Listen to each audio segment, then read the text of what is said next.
Tribes நேயர்களுக்கு வணக்கம். இன்றைய நிகழ்ச்சியில் நம்மோடு பேச இடதுசாரி செயல்பாட்டாளர் தோழர் நாதன் அவர்கள் இணைந்துள்ளார். வாருங்கள் அவரோடு பேசுவோம். தோழர் வணக்கம். வணக்கம். அண்ணா யூனிவர்சிட்டி ஒரு பெண் மாணவி பாலியல் வன்கொடுமைக்கு ஆக்கப்பட்ட கேஸு. அதில் குற்றம் சாட்டப்பட்ட ஞானசேகர் என்ற நபர் இன்னைக்கு மகளிர் நீதிமன்றத்தால் குற்றவாளி என அறிவிக்கப்பட்டிருக்கிறாரு. அதோட தீர்ப்பு என்ன, அவருக்கான தண்டனை என்னன்றது 2ஆம் தேதி சொல்கிறதா சொல்லியிருக்கிறாங்க. இந்த வழக்கு கிட்டத்தட்ட ஆரம்பித்து ஒரு 5 மாதத்தில் முடிஞ்சிருக்குது. இதில் இந்த வழக்கில் பல இன்னும் கான்ஸ்பிரசி தியரிகள் வந்தது, பல விமர்சனம் வந்தது. எல்லா கட்சிகளும், ஆளும் அரசுக்கு இருக்க எல்லா கட்சிகளும் விசாரணை வச்சாங்க. மெயினாக ஒரு டேக்லைன், யார் அந்த சார் அப்படின்ற ஒரு கேள்வி பெரிய பிரச்சாரமாக ஊடகங்களும் சரி, இல்லை அதிமுக தலைமையிலான கட்சிகளும் சரி இப்படி செஞ்சுட்டு இருந்தது. இப்போ இந்த தீர்ப்பை நீங்கள் எப்படி பார்க்குறீங்க? அதாவது இந்த பாலியல் வன்கொடுமை பொறுத்த வரைக்கும் அது தனிப்பட்ட ஒரு பெண்ணுக்கு நடந்தாலும் அந்த பிரச்சனையை எப்படி அணுகுவது, எப்படி அதற்கு நீதி வாங்குவது என்பதற்கு ஒரு சமூக பொறுப்புணர்வு தேவை. அது இதில் சுத்தமாக எதிர்க்கட்சிகள் அதை காட்டவே இல்லை. திரும்ப திரும்ப யார் அந்த சார் அப்படின்னு பேசி இன்னொரு நபர் சம்மந்தப்பட்டிருக்கிறாரு, அப்புறம் ஏகப்பட்ட கதைகள் பேசி அந்த மாணவியை உளவியல் ரீதியாக துன்புறுத்தி இருக்கிறார்கள். இது டிசம்பர் 23ஆம் தேதி இந்த கொடுமை நடக்குது. இப்போ உடனே 24ஆம் தேதி அந்த மாணவி புகார் கொடுக்குறாங்க. 25ஆம் தேதி ஞானசேகரன் கைது செய்யப்படுறார். முதல்ல விசாரிச்சுட்டு விட்டுறாங்க. அப்புறம் தனிப்படையெல்லாம் அமைத்து அவர் திரும்ப கைது செய்யப்படுறார். கைது செய்யப்படும் போது ஃபோனில் பேசும்போது ஞானசேகரன் யார் அந்த சாரோட பேசினார் இப்படின்னு அந்த பெண் சொன்னதாக போலீஸ் விசாரணை நடந்து கொண்டிருக்கும் போதே இப்படி ஒரு கதையை அவர்கள் அவிழ்த்து விட்டார்கள். இதன் மூலம் என்ன அப்படின்னு சொன்னால், ஒரு பாலியல் வன்கொடுமை நடக்கும் பொழுது எந்த ஒரு பெண்ணும் அது பொதுவெளிக்கு வருவதை விரும்ப மாட்டாங்க. ஏன் விரும்ப மாட்டாங்கன்னா, அதை சமூகம் இழிவாக பார்க்கிறது. இது நீங்கள் அந்த காலத்தில் பல வழக்குகளில் இதை நீங்கள் பார்க்கலாம். அதை மீறித்தான் சிதம்பரம் பத்மினியாக இருக்கட்டும், வாச்சாத்தியாக இருக்கட்டும், விழுப்புரம் ரீட்டா மேரியாக இருக்கட்டும், இப்படி பலர் முன் சொன்னதனால தான் அவர்களுக்கு நீதி வழங்கப்பட்டு அந்த கயவர்கள் தண்டிக்கப்பட்டாங்க. அப்போ இந்த மாணவியும் அப்படி துணிச்சலாக இதில் உறுதியாக நின்று அவங்க போராடி இருக்காங்க. முதற்கட்டமாக அவர்களுடைய அந்த உறுதியை, நம்பிக்கையை நம்ம பாராட்டணும். எதிர்க்கட்சிகள் அது குறைக்கும் விதமாக நடந்து கொண்டன.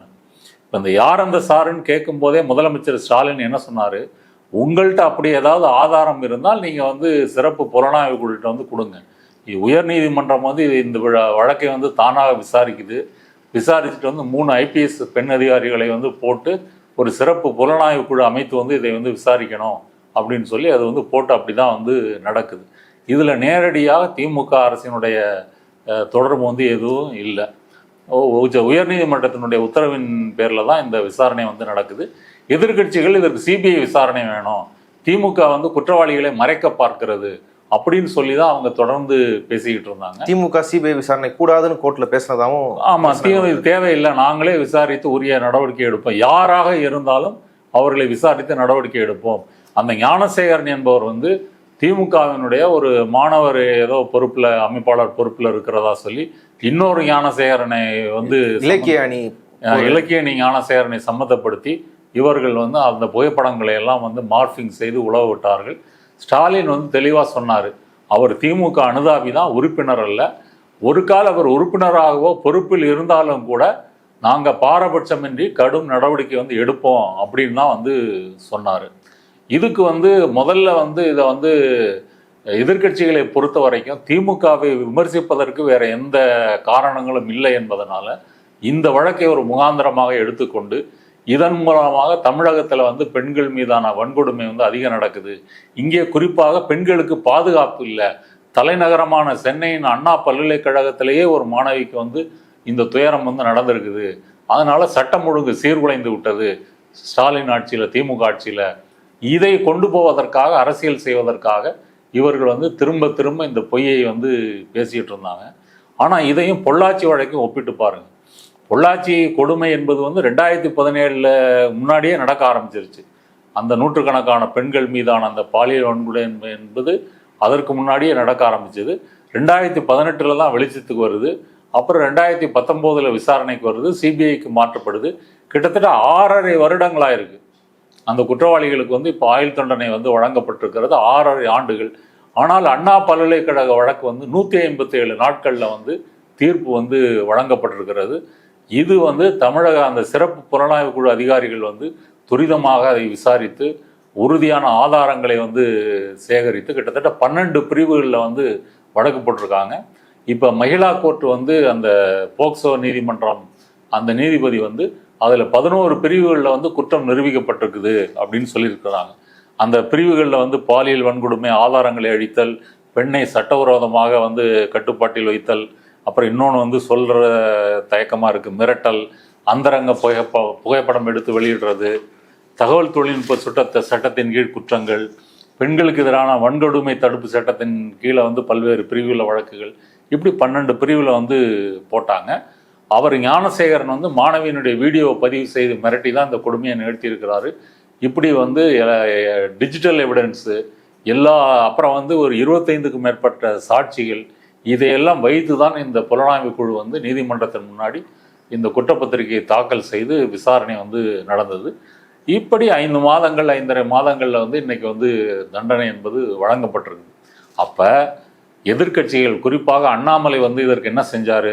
சந்தையில் போய் ஒரு பஞ்சு மெத்த சாட்டையை வாங்கிட்டு வந்து கோயம்புத்தூரில் வந்து நானே சாட்டை அடித்து கொள்ளும் போராட்டம், நானே என்னை வருத்தி கொள்கிறேன் அப்படின்னு சொல்லி இதன் மூலம் வந்து பெண்களுக்கு வந்து நடக்கக்கூடாது அப்படின்லாம் சொன்னார்.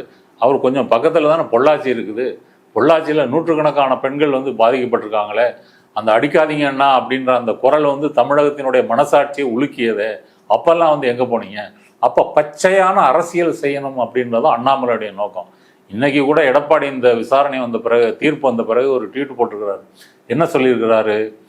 இதில் வந்து திமுக வந்து குற்றவாளிகளில் வந்து சிலரை வந்து காப்பாற்றி விட்டது, யார் அந்த சார் என்பதை வந்து மறைத்து விட்டார்கள், ஆட்சி மாறும் காலம் பதில் சொல்லும், இப்படிலாம் வந்து இல்லை. அதில் ஒரு முரண்பாடு இருக்குது. நீதிமன்றத்தோட தீர்ப்பை வந்து வரவேற்கிறேன்றாரு, ஆனால் அது ஒரு பாதி நீதி திமுக வந்து இதில் இப்படி ப்ளே பண்ணிடுச்சு, குற்றவாளிகள் மறைச்சிருச்சு. இது வந்து அடிப்படையில் ஏதாவது லாஜிக் இருக்கா? இது வந்து உயர்நீதிமன்றம் போட்ட சிறப்பு புலனாய்வு குழு, அந்த 3 IPS அதிகாரிகள் தான் இதை வந்து விசாரிச்சிருக்கிறாங்க. இது நேரடியாக திமுக அரசினுடைய காவல்துறை வந்து நேரடியாக சம்மந்தப்படலை. அவங்க தமிழ்நாட்டினுடைய காவல்துறை அதிகாரிகள் தான். ஆனால் உயர்நீதிமன்றத்தின் உத்தரவின் பேரில் தான் இதில் வந்து விசாரிக்கிறாங்க. இதற்கும் தமிழக அரசாங்கத்திற்கும் எந்த தொடர்பும் வந்து இல்லை. தமிழக அரசாங்கத்தை பொறுத்தவரை அந்த பெண்ணுக்கு பாதுகாப்பு, உளவியல் ரீதியான பாதுகாப்பு, சாட்சிகளுக்கு பாதுகாப்பு, எப்படி பொள்ளாச்சி வழக்கில் வந்து தமிழக அரசு வந்து அந்த சாட்சிகள் வந்து துணிச்சலாக வந்து முன் வந்து சொல்வதற்கு ஒரு சூழ்நிலை ஏற்படுத்தினார்களோ, அதே போல் வந்து மகளிர் அமைப்புகள், சமூக அமைப்புகள் பலர் வந்து அதற்கு வந்து பாடுபட்டிருக்காங்க, வழக்கறிஞர்கள், இவங்கெல்லாம் சேர்ந்து தான் பொள்ளாச்சியில் வந்து அதை வந்து நிறைவேற்றுவதற்கு காரணமானாங்க. சிபிஐ மட்டும் அதை கிரெடிட் எடுத்துக்க முடியாது. இங்கேயும் அது வந்து நடந்திருக்குது. எதிர்க்கட்சிகள் இவ்வளவெல்லாம் பேசினாலும் கூட இந்த வழக்கை விசாரிப்பதில் குறியாக இருக்கிறதுல தான் வந்து தமிழக அரசு இருந்தது.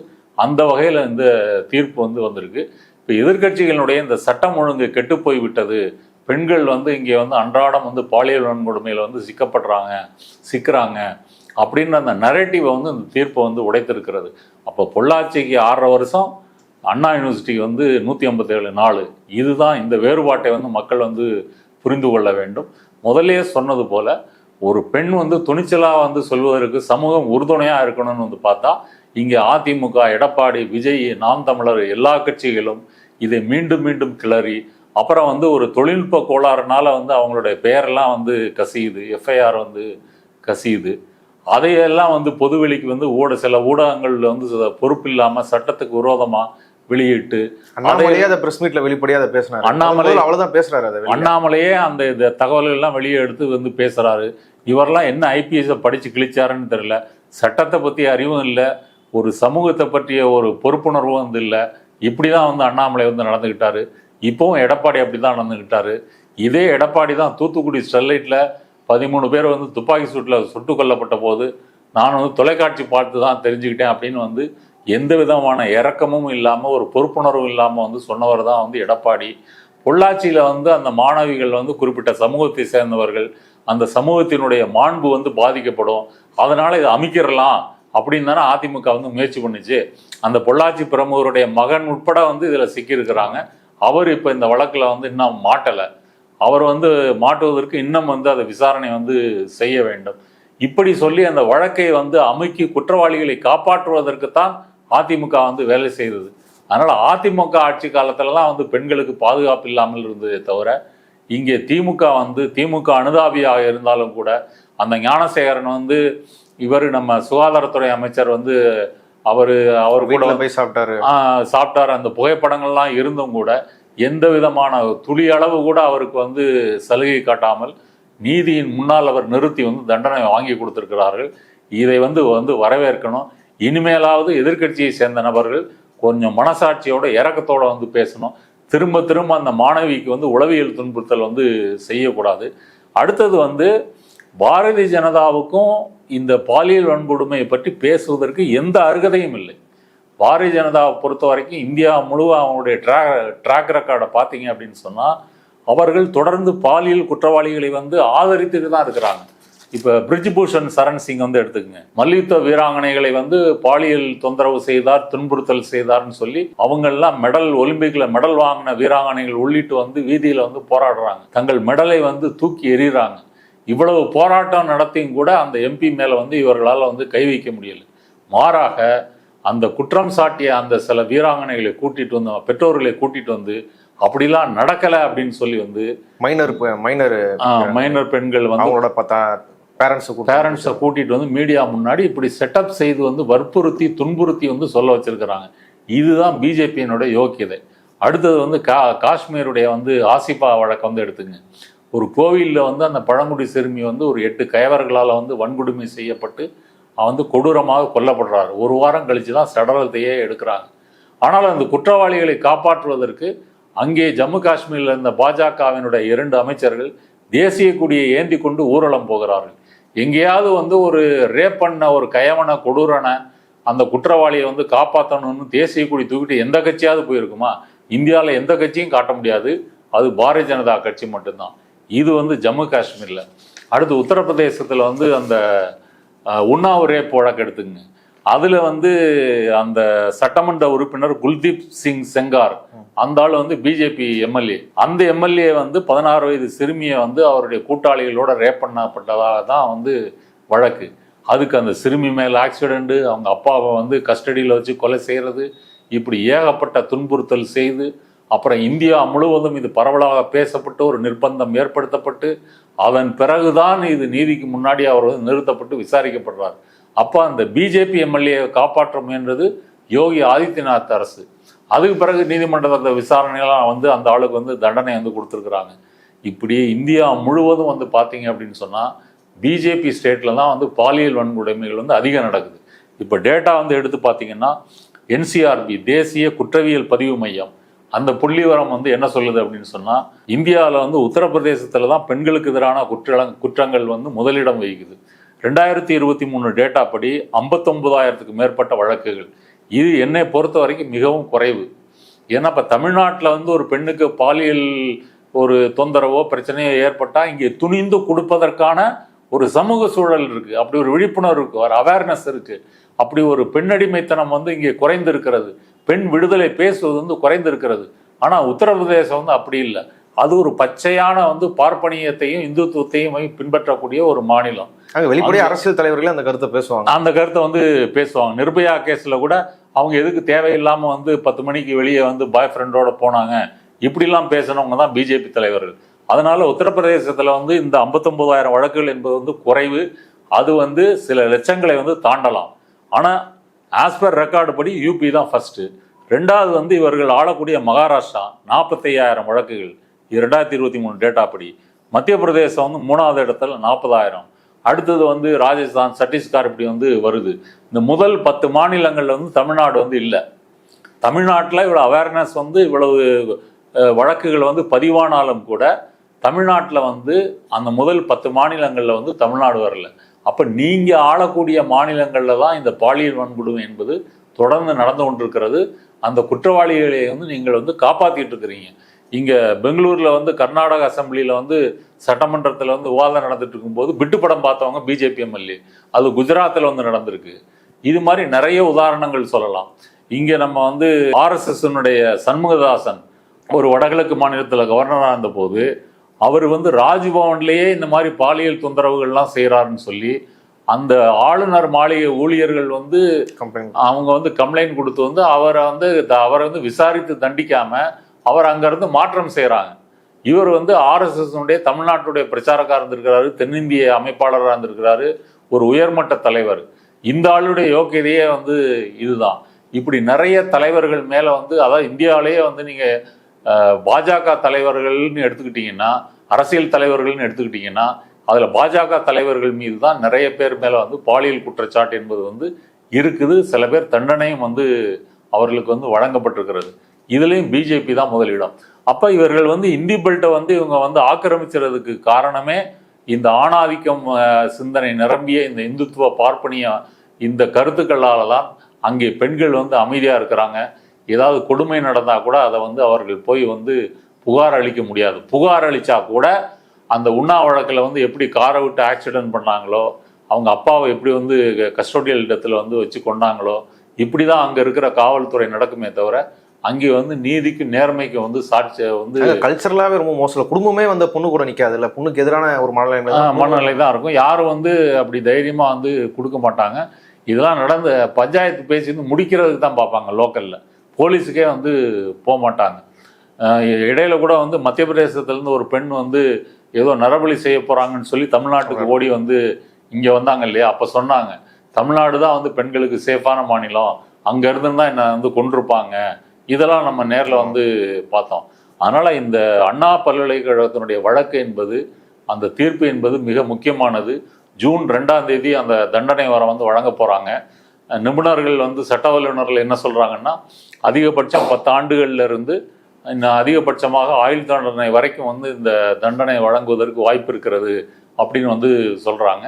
இது வந்து அவசரமாக விசாரித்து வழங்கப்பட்ட ஒரு தீர்ப்பு வந்து அல்ல. எல்லா சாட்சியங்களையும் எல்லா ஆதாரங்களையும் வந்து பயன்படுத்தி நீதிமன்றத்தில் வழக்காடி அப்படிதான் இந்த தீர்ப்பு வந்து வழங்கப்பட்டிருக்கிறது. இதில் அரசு வழக்கறிஞர் வந்து சிறப்பாக செயல்பட்டிருக்கிறாங்க, அந்த நீதிபதியும் வந்து சிறப்பாக செயல்பட்டிருக்கிறாங்க. புலனாய்வு செய்த அந்த 3 ஐபிஎஸ் அதிகாரிகளும் சரி, இவர்கள் எல்லாரும் வந்து வேலை செய்வதற்கு உகந்த சூழலை வந்து தமிழக அரசு ஏற்படுத்தி இருந்தது.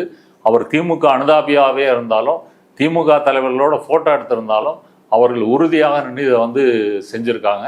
அதிமுக இருந்திருந்தால் பொள்ளாச்சி வழக்கு மாதிரி இது மூடுறதுக்கு தான் வந்து பார்த்துருப்பாங்க. அதனால் வந்து இப்போ இந்த யார் அந்த சார் என்று கேட்பதற்கு முன்னாடி எடப்பாடி ஒரு நிமிஷம் பொள்ளாச்சியில் வந்து யார் அந்த பொறுக்கிகள் அப்படின்னு வந்து கேட்டிருக்கணும். அடுத்தது எடப்பாடிகிட்ட கேட்கறதுக்கு நம்ம இன்னொரு கேள்வி இருக்குது, யார் அந்த சம்பந்தி அப்படின்னு கேட்கறதுக்கும் ஒரு கேள்வி இருக்குது. ஏன்னா உங்கள் சம்பந்தி மேலே உங்கள் உறவினர்கள் வீடுகள் எல்லாம் வந்து இடி ரைடு, இன்கம் டேக்ஸ் ரைடெல்லாம் வந்து நடந்திருக்குது. அதில் என்ன கணக்கு வழக்கு கைப்பற்றினாங்க, எவ்வளோ கோடி கொள்ளையடிச்சிங்க, அதை வெளியே சொல்லுங்கள். அடுத்தது அண்ணாமலைகிட்ட கேட்குறதுக்கு ஒரு கேள்வி இருக்குது, யார் அந்த மச்சான், உங்கள் மச்சான் தொடர்புடையவர்கள் வீடுகள்லேயும் வந்து இடி வருமான வரித்துறை வந்து ரைடு நடந்திருக்கு, நீங்களும் வந்து கொள்ளையடிச்சிருக்கிறீங்க. அப்போ யார் அந்த மச்சான், யார் அந்த சம்பந்தி, இப்படி முதல்ல உங்கள் சட்டையில் இருக்கிற ஓட்டைகளெல்லாம் வந்து நீங்கள் முதல்ல தச்சிட்டு வந்து பொது வெளிக்கு வந்து அரசியல் பேசுங்க. திமுகவை பொறுத்த வரைக்கும் இங்கே நீதியை வந்து நிலைநாட்டி இருக்கிறது. இது திமுக இல்லாமல் அதிமுக இருந்ததுன்னா பொள்ளாச்சி வழக்கு மாதிரி மூடி இருப்பாங்க. ஓகே, இந்த அண்ணா யூனிவர்சிட்டி பாலியல் வன்கொடுமை விஷயம் வந்து தமிழ்நாட்டில் ஒரு புது நடவடிக்கை. என்னன்னா, திமுக எதிர்க்கிற எல்லா கட்சிகளுமே வேற எந்த ஒரு விஷயத்துலையும் அப்படி ஒரு ஈடுபாடு இல்லாமல் இந்த விஷயத்தில் வந்து எல்லாருமே போராட்டத்தில் இறங்கினாங்க. சௌமியா அனுமதியாக இருக்கட்டும், சீமானா இருக்கட்டும், விஜய் ஆளுநரை போய் சந்திச்சாரு. அவங்க கட்சிக்காரங்க வந்து தமிழ்நாடு முழுக்க எல்லா மாவட்டங்கள்லையும் அறிவிக்கப்படாத போராட்டங்கள், அதில் கைதில் சில பிரச்சனைகள் ஆச்சு. இப்படி மாநில தன்னாட்சி பாதிக்கப்படக்கூடிய அளவுக்கு பல பிரச்சனைகள் நடந்துருந்தது. அது எதுக்குமே இப்படி ஒரு ரியாக்ஷன் வந்து இந்த கட்சிகள் செய்கிறது இல்லை. ஆனால் அண்ணா யூனிவர்சிட்டி விஷயத்துக்கு எப்படி இருந்தது, அந்த ரியாக்ஷன் இந்த தீர்ப்பு சீக்கிரமாக வரதுக்கு காரணம் எடுத்துக்கலாமா, இல்லை இது இயல்பாகவே இப்போ முடிய வேண்டிய விஷயம் தான், அந்த போராட்டங்களோட அவசியமாக என்ன பார்க்குறீங்க? எதிர்கட்சிகளுடைய போராட்டம் என்பது ஒரு பச்சையான சந்தர்ப்பவாத அரசியலுங்க. திமுகவை வேற எதுலையும் எதிர்ப்பதற்கு அவர்கள்ட்ட வந்து பாயிண்ட் வந்து இல்லை. இது ஒரு எமோஷனலான பிரச்சனை. ஒரு ரேப் கேஸு, ஒரு பெண்ணு, ஒரு மாணவி, தலைநகரம், அண்ணா யூனிவர்சிட்டி, அப்புறம் வந்து இவர் திமுக அனுதாபி, இது போதாத அவங்களுக்கு. இதை வைத்து கொண்டு தமிழகம் முழுவதும் பெண்கள் வந்து பாதுகாப்பற்று இருக்கிறார்கள் அப்படின்னு ஒரு சித்திரத்தை உருவாக்குவது தான் இவர்களுடைய வந்து நோக்கம். சட்டம் ஒழுங்கு சீர்குலைந்து விட்டது, எல்லா இடத்துலையும் அங்கே கொலை நடக்குது. ஒரு டேட்டா படி வந்து இந்தியாவிலேயே பெண்கள் அதிகம் வேலைக்கு போகக்கூடிய மாநிலம் வந்து தமிழ்நாடு. கிட்டத்தட்ட 41% பெண்கள் வந்து வேலைக்கு போகிறாங்க.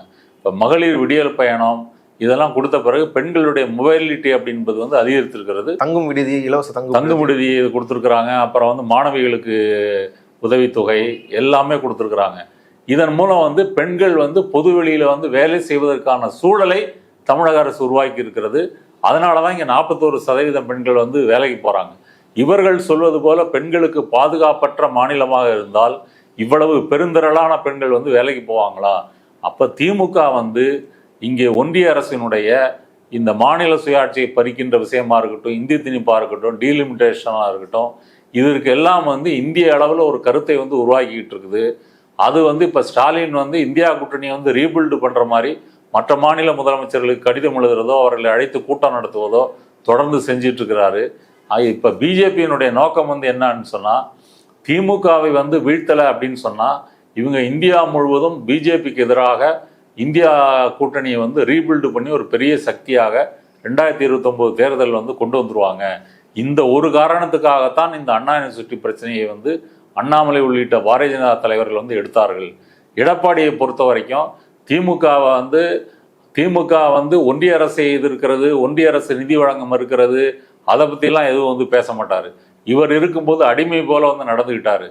திமுக வந்து ஊழல் ஆட்சி, அப்புறம் வந்து சட்டம் ஒழுங்கு குறைந்து விட்டது, அப்புறம் வாரிசு அரசியல், இதை திரும்ப திரும்ப சொல்லித்தான் அவர் வந்து அரசியல் பண்ண வேண்டியிருக்கிறதுனால அவர் இதை வந்து பேசினார். விஜயை பொறுத்த வரைக்கும் கொள்கை எதிரி, அரசியல் எதிரி அப்படின்னு சொல்லி ஒரு புது வியாக்கியானம் வந்து கொடுத்து அதிர்ச்சியெல்லாம் கொடுத்தாலும் கூட அவர் வந்து கொள்கை எதிரியை பற்றி விரிவாக எங்கேயும் வந்து பேசுறதில்லை. திமுகவை தான் திரும்ப திரும்ப அவரு ஒரு பக்கம் ஊழல் இது குடும்ப ஆட்சி மன்னர் ஆட்சின்னு பேசினாலும் ஒரு பக்கம் தமிழ்நாட்டில் பெண்களுக்கு வந்து பாதுகாப்பு சுத்தமாக கிடையாதுன்றத பிரச்சாரத்தை அதிகமாக கொண்டு போனார். கடந்த மகளிர் தினத்தில் கூட உங்களுக்கு வாழ்த்து சொல்கிறேன், ஆனால் அதை நீங்கள் என்ஜாய் பண்ணுற அளவுக்கு நீங்கள் இருக்க மாட்டீங்க, ஏன்னா வெளில போய் தைரியமாக நடமாடுற சூழலே தமிழ்நாட்டில் இல்லை அப்படின்லாம் இது ஒரு பெரிய ப்ரொபகண்டாவாக விஜய் எவ்வளவு அயோக்கியத்தனமான ஒரு கருத்துங்க இது. இதில் மூலம் என்ன சொல்ல வர்றாருன்னா, எல்லாம் வீட்டுக்குள்ளேயே நீங்கள் வந்து கரண்டி பிடிச்சிட்டு சமையல் பண்ணிக்கிட்டு சாப்பிட்டுட்டு வீட்டிலே படுத்துவங்க, வெளியெல்லாம் போகாதீங்க. இது என்ன மாதிரியான கருத்துங்க இது? இதெல்லாம் மிகவும் கண்டிக்க வேண்டிய ஒரு கருத்து. இங்கே பெண்கள் வெளியே போகிறாங்க, பஸ்ஸில் போகிறாங்க, ட்ரெயினில் போகிறாங்க, வெளியூருக்கு போகிறாங்க, தனியாக போகிறாங்க, இப்படியெல்லாம் போய் தான் வந்து பல வேலைகளுக்கு போகிறாங்க, ஹாஸ்டலில் தங்குறாங்க, கல்லூரிகளில் படிப்பதற்காக வெளியூர்களில் போய் வந்து ஹாஸ்டலில் தங்குறாங்க, வேலைக்காக வந்து ஹாஸ்டலில் தங்குறாங்க. இப்படி இவர்கள்லாம் வேலை பார்த்துக்கிட்டு இருக்கும்போது அவர்களுக்கு வந்து நம்பிக்கையும் துணிவும் வந்து கொடுத்து அதை உற்சாகப்படுத்துவதற்கு பதிலாக அதை வந்து திமுகவை வந்து வீழ்த்த வேண்டும் என்ற ஒரு சுயநல நோக்கத்திற்காக நீங்கள்லாம் பாதுகாப்பாக இல்லை, அதனால் வந்து நீங்கள் வந்து உங்களுக்கு மகளிர் தின வாழ்த்து வந்து சொல்கிறதுக்கு எனக்கு வந்து கஷ்டமாக இருக்குன்னு சொல்லணும்னா எவ்வளவு வந்து ஒரு இரும்பு மனம் வேண்டும். அது வந்து விஜய்க்கு வந்து நிறையவே இருக்குது. அதாவது அவருடைய சுயநலம் வந்து ஒரு அருவருப்பாகவும் விகாரமாகவும் இருக்குது. நீங்கள் வந்து இல்லாததை இருக்கிறதுன்னு வந்து நீங்கள் சொல்கிறது ஒரு தப்பு ஒன்று. ரெண்டாவது வந்து எதை சொல்லக்கூடாத அதை வந்து சொல்கிறீங்க. பெண்களுக்கு வந்து உண்மையிலே அப்படி ஒரு பாதுகாப்பு இல்லைன்னு சொன்னால் எப்படி நீங்கள் பாதுகாப்போடு வாழணுன்ற நம்பிக்கை வந்து நீங்கள் வந்து சொல்லிக் கொடுக்கணும், அந்த தைரியத்தை வந்து கொடுக்கணும். இதையெல்லாம் வந்து விட்டுட்டு அவர்களை வந்து டிஸ்கரேஜ் பண்ணுற மாதிரி வந்து சொல்கிறது வந்து ஒரு பச்சையான ஒரு சுயநல அருவருப்பான அரசியல். இவ்வளவு நேரம் இந்த செய்தி குறித்து விரிவாக உங்கள் கருத்துக்களை பகிர்ந்து கொண்டதுக்கு நன்றி. நன்றி.